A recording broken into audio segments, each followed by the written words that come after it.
Please subscribe to our channel, Pacific Front Untold, and be sure to leave a comment after watching a video.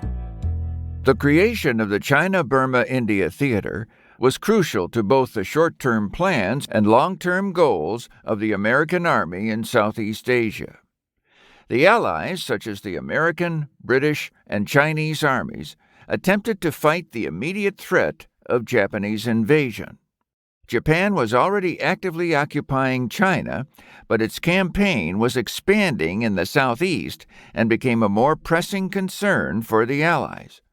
Not only was the axis of power expanding its line of battles during World War II, but they were also invading nations that were not previously directly or actively involved in the war, such as the country of Burma.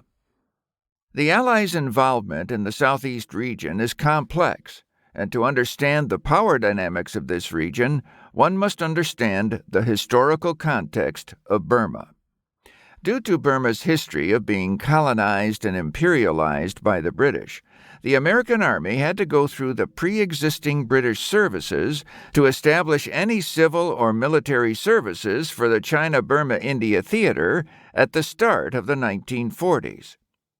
An archive document from an American civil servant serving in the China-Burma-India Theater stated that the American Army personnel were making the military and operations decisions within the overall control of British forces.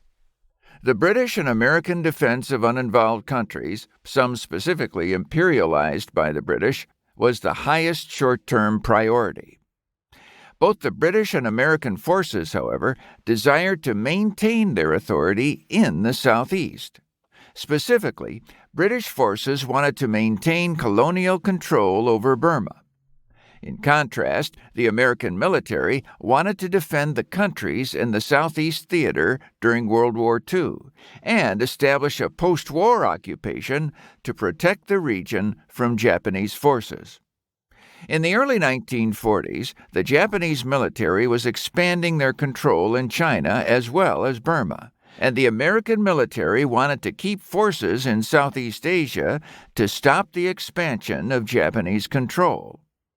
One document from the archive discusses that it was difficult to transport goods to Allied powers in the China-Burma-India Theater because of Japanese submarines stationed throughout the southeast.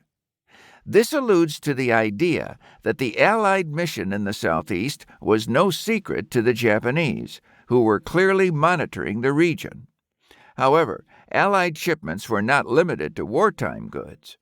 Finance documents reveal that there was access to local vehicles, but the same documents also show that the British military, in particular, was funding the construction of railways throughout India, as well as the southeast region. The manufacturing of railways solidifies the presence of colonial power, indicating that Western occupants were there to stay.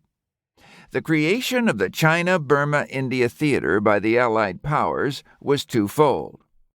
While the immediate threat of the war took precedent, there was also a desire to expand power in a more permanent way. There are multiple documents pertaining to the development and preparations for creating the China-Burma-India Theater in the Pacific Atrocities Education Archives.